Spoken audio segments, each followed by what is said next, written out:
Good day, neighbor. It is another beautiful day here in Utah, USA. In today's episode, we're going to be doing the long-awaited walkthrough of my WJ. We've got a lot to go over on this thing. We're going to do a full walkthrough where I walk around this Jeep, show you my camping setup, and give you a couple close-ups on what the Jeep is. Yeah! On this, I really don't have anything that's that flashy that's going on with it. It's all cheap DIY stuff.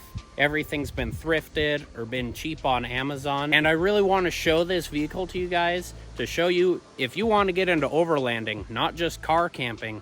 If you want to overland with your buddies, it doesn't take very much money. This is about as cheap as a decent build is gonna come. I have everything I need. I'm set.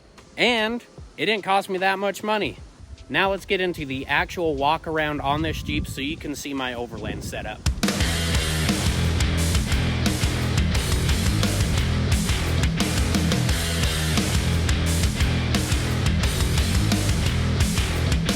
Now my wheels and tires, these wheels are available through Rock Tricks wheels.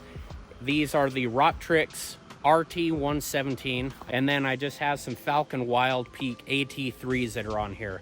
I have burned through these tires. They're about to get thrown in the garbage, so I'm gonna be in the market for new tires. Let's start here on the front of the Jeep. Under the hood, there you can see, I've got my 4.7 liter V8, stock airbox. These battery cables are actually redone with 2-gauge cable, and then this is 1-gauge cable for the ground. Other than that, everything in this engine bay is factory. There's nothing crazy going on here. It's just good hardware that works. Next, I'll talk about everything I've done here on this front bumper. So the whole bumper skin, the bumper cover, I had to rip off. The prior owner, he had done a Viper cut on it that was really bad, looked terrible. So I ended up cutting it off and then taking the, they would call this that holds the headlights on. This is called a header panel. I took that and cut it, as well as the unibody would come out to about here, and I chopped all of that off too. And then that is just truck bed liner, just the cheap Duplicolor I zippy zapped that with. These tow hooks, from what I can tell, are off of like an OBS Chevy, something from, you know, the 90s. These fit on there perfectly into these factory mounts. People get like their little come-alongs so they can flat tow these behind RVs. They hook into that same thing. So in theory, that is tough enough of a mounting point. I could put these. I haven't had to use these more than just ripping some stuff around in the yard. Tried pulling out a chicken coop with them, and I was able to rip out a chicken coop with these tow hooks. So in a tactical situation, I would probably still play it safe and go off of my axle down there, but they work and they look good. Good little talking point. Another thing I get asked about a lot are these little D-rings on here. People are like, "Huh, those your recovery points?" They think it's all funny to make jokes about them. But at one point in time, I did have limb risers on here, and this is just the mounting point, and I never took them off. You can see it's eating my paint away right there and everything, but I don't care. Now getting into this front suspension here, I do have Rough Country sway bar disconnects on here. I've got the Akibono caliper upgrades, so they're actually a big solid brake caliper like out of a Ram 1500, as well as slotted rotors and Detroit axle pads. These are Rough Country lift springs that are in there. Those are just spray painted black. Then for the shocks on here, this is a fun one. These are Rough Country 4-inch lift shocks, and those are King coilover stickers that I got on eBay for like $3. Those aren't Kings, those are Rough Countries, but I'm really funny, so I put those on there because I'm a funny guy.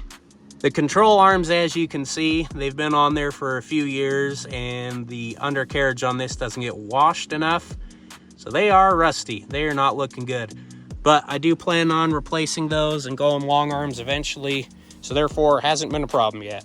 Next up here is my rock sliders. These ones are made by this company. I bought these secondhand off of a buddy here locally because he was parting out a WJ, so I bought them for really cheap, just rattle canned them, and they work. One other thing that's down there that I'm not going to roll around to show you is the Rusty's Off-Road Transfer Case skid plate. Really good skid plate, but it's going to have to come off of there one of these days when I do upgrade to long arms.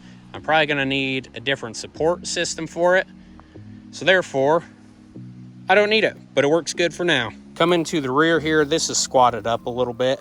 I do have the core 4x4 control arms on there. So I got the lower one down there, you can see just a little bit. And then there's no way you're going to be able to see the upper one, but it's an actual A-arm that connects in the vehicle like this. Pretty sturdy thing. My shocks back here, if you look at those, they are the O'Reilly Auto Parts Master Pro Specials. The ones that are on here are actually made to fit a Dodge Dakota. I've got a shock reversal tab that's on there. So instead of the shock sitting down low like this, they come up like that, and they just have higher ground clearance because of it. And that's why the Dodge Dakota ones fit on there. Next up is my lack of bumper skin that's on here. That also had a Viper cut, like ching, when I got it. And I ended up, I can't remember what I did. I smashed this bumper on something, and I ended up just ripping the whole thing off. And I kept it that way. If you look down here, I actually have a fuel tank tuck I did. Normally this sits honestly almost at the bottom of the axle, but if you take the fuel skid plate, you chop out the center section, then you can lift it up into the Jeep a lot more. In order to do that, you do have to cut out your whole spare tire section here in the back to raise it up to fill that space. Right here, I've got my CB antenna because I wanted more stuff to dangle off my Jeep and get caught on stuff. I hardly ever use it, but this is a fully equipped with a CB and a working antenna. This right here, just the factory trailer hitch that's still on there. I use it for stuff. I have a little doodad that I can put in here and get a little shackle out of. And I can also tote my trailer around in the yard and take that into town if I ever need it. First thing in the back here, this is the old trusty dusty farm jack. This one needs a rebuild. It's shot. It's literally just held on with 2 nuts and bolts because that's what works. It's fall, guys, look out. Next right here, I've got this shovel mounted. I like to leave my campsites better than I left them. So I've got that so I can rake up everybody's beer cans, candy wrappers, all that stuff out there and make it better than it was when I received that campsite. Now here's the aerial view of the roof rack. Believe it or not, I have a matching spare and I chose to put it on the roof. I tried to build a tire carrier for it. That was a miserable failure. So I just opted to do this. So I spent full price getting this awesome spare and nobody gets to see I have a matching spare. Keeps me up at night. Disclaimer, normally these are going to be ratchet strapped down. My brain is not that smooth. This was a short drive up here and I just put these up here for your reference so you can see how I do it. I got this water jug. I believe it's 2.5 gallons. This is just for putting out fires or washing dishes, couple things like that. I have my drinking water inside. I'll show you that in a second. And also I can fit a couple different sizes of jerry cans or just gas cans up here. And then this is a box that I keep firewood in. This way I can keep it on the roof. Yeah, see, that's really not secure.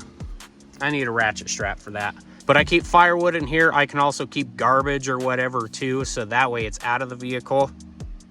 But this way, it's out of the way. It's on the roof. This roof basket here, I will also add, is just an Amazon roof basket. It's nothing special. It's rated for like 120 pounds, I think, and I've got way more than 120 pounds up there, I think, right now. That's all it is. It's nothing special. Again, it's just cheap. That's all you need, just cheap. Here on the door, this is one of my favorite mods that I've got. That's just a little mag light holder. These holders are like 10, 15 bucks. And you've always got your flashlight. You can just pull it out. Bing. Pretty sweet little thing. I like having that there. Right here, this is my CB radio. I've got my little Walker McTalker right there. And I've got the wiring and everything ran over here. You can see it's not ran very well, but it works. Now up here, I do have this dash camera installed. I've got the wiring ran also very poorly. Also, I got this phone mount here, and it rotates and everything. And it's actually got some adhesive on it, so it's suction cup and adhesive to the window, and it hasn't fallen off in almost 2 years. But this is nice for if I need to put my phone here for a map or anything. It's in the way no matter what. There's not a good way to do it, but I couldn't get anything to stick on this dashboard very well. Now we're going to get into some real magic. Here is the back seat. I got this fire extinguisher here all the time just for safety measures. Then this is my water jug. This is where we put the drinkable water in. And then this is my fridge that I've got. This is an actual fridge. It's got a compressor and everything. Just runs off of the 12-volt outlet I've got in that back corner here. And there you go. Good place to store your pretzels. Now on this passenger side here, I keep a couple spare fluids right there. This seat I try to keep clear in case I need to take a passenger or if I just need extra storage for anything. Like when it's cold outside, this is all just full of blankets and, you know, things to keep us warm. But I've always got my backpack. Got a jacket in here, usually goes in the backpack. Here's my little bag for stuff. And then this is a cool little tool that I've got right here. This is a Shoemaker 2000 amp jump starter. This son of a gun did cost me $200. So that's probably the most expensive thing on this entire vehicle is this jump starter. But it has saved my butt and has paid off pretty fast. Normally this cover sits over everything like this. So that way if somebody were like peeking through my windows or something, they wouldn't see I have all this stuff back here. But that's how it is. There's an entire campsite packed up into the back of my Jeep. I'm going to take a couple minutes right now. I'm going to set most of this up for you so you can see what everything back here looks like when it's all set up and in action. That's about all camp is. Let's look at it a bit closer. One good idea I had when I was thinking of this setup for this season was putting everything into duffel bags. Instead of hard boxes and totes like everybody else does, I opted for duffel bags. I'll show you why. All this stuff, this is a full kitchen for the most part that's packed in here. I got this little dishwashing sink here that I can dishwash in. This is a bag full of seasonings. And I've got a thermos. This is my little espresso maker. Got cooking oil. Those are actually spices. That's where my spoons and spatulas and stuff go. But yeah, I mean, it's not the most elegant setup by any means. Can't even get that out of there. But all my kitchen stuff is pretty compact and it all fits in there. So I can't argue with that. It fits, it ships. This little stove here, I don't like, but it was cheap and that's why I have it. This is the Ozark Trail one from Walmart. It was like $25. The burner on it is either full blast or off. There's no in between, so I burn everything. It's kind of hard to cook on it, but regardless, I've got that to cook on when we can't use the campfire. This table I've got ends up being a fun talking point as well. All it is a foldable table. Those 4 legs fold in, and I can take it and I slide it underneath all my stuff in here. That ends up being fun. I have to pull everything out to put the table in first, but it fits really good. And this packs up pretty quick when it's packed up like it should be. So it hasn't been a hassle, hasn't been a problem so far. What we've got in the back here, this is just an air mattress, and this is an extra tarp. This I call the poo bag. That's got toilet paper, a little shovel, stuff in it so you can go hop and skip in the woods and poo. That's something that I do want to improve on for next season, is having a better poo station set up. In this bag is kind of my miscellaneous, my odds and ends and everything bag. So I got this to help me start fires, do whatever I need. I've got a little hatchet in here, garbage bags, mosquito nets. I got some little cheater fire starters when you're in a pinch. Got some rope in here for hanging up said tarp. And that's really it. Sunscreen, hand warmers, some glow sticks. And also, one of the most important things, my pump for my air mattress. When I bought this, I thought it was battery powered, but it's actually powered by 12 volt. So I have to plug it into here and put my tent up right there to fill up my air mattress. Then I have to pick the tent up and walk it all the way to where I need it to. So that's not fun. I do plan on improving on that for next season as well. Then I've got a hammock for fun hammocking, and then sleeping bag for two, sleeping bag. That's what I've got on there. And then this little cubby here, got a couple odds and ends in there, but it's just a towel, a little hat, and I think I've got a map and a garbage bag back there too. Now, I'm not like other guys. I don't flaunt that I got traction boards. Those are just in there for just in case. I got 2 camp chairs there, and then this is all chock full of goodies. Let me show you that a little better. So here is one of my recovery ropes. I haven't actually ever had to use this one. I got a matching one that's under the seat in there. I have used that one. Along with that, I've got a couple soft shackles. So I forgot to show you that, but they're in there underneath the seat. And I've also got my drop hitch for this, tire pressure gauge. This is a little air compressor I've got. So there's a compressor out of the bag, kind of just like your typical ones you'd see on Amazon, but it's power torque, and it runs off of the battery while the Jeep's running. This right here is going to be my tool bag that has my tools in it. This is just a regular old tow strap. And then we've got a tire plug kit in here in case I ever needed to do some tire plugging while we're out on the trail.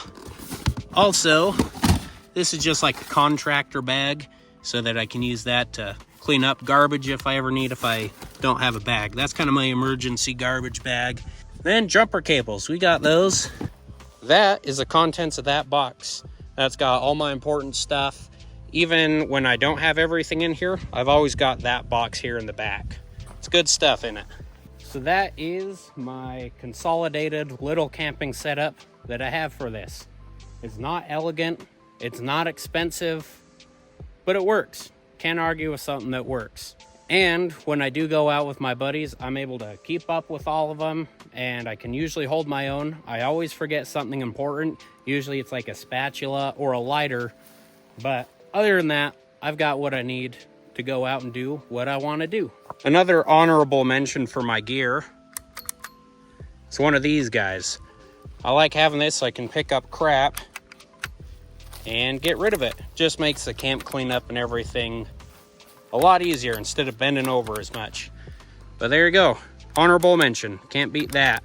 Got it from Dollar Tree as a $1.25. Best $1.25 I ever spent. I didn't film me actually packing that up, but when everything is rolled up accordingly as it should, this packs up in maybe 2 minutes. It is really quick. And then, ta-da, my cover fits back over it. It ain't nothing special, but it all fits, and I've got everything I need, and it's relatively incognito.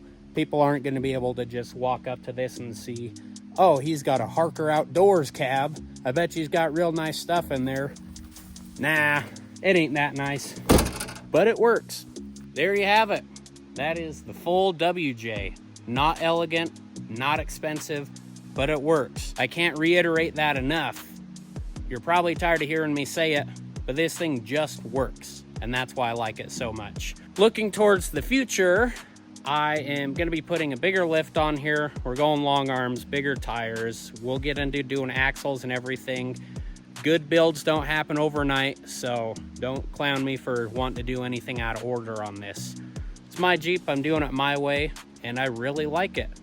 Thank you so much if you stuck around the whole way to the end on this walkthrough. I'm really happy I finally got to share this a bit more in depth with everybody. Thanks for tuning in. We'll see you on the next one.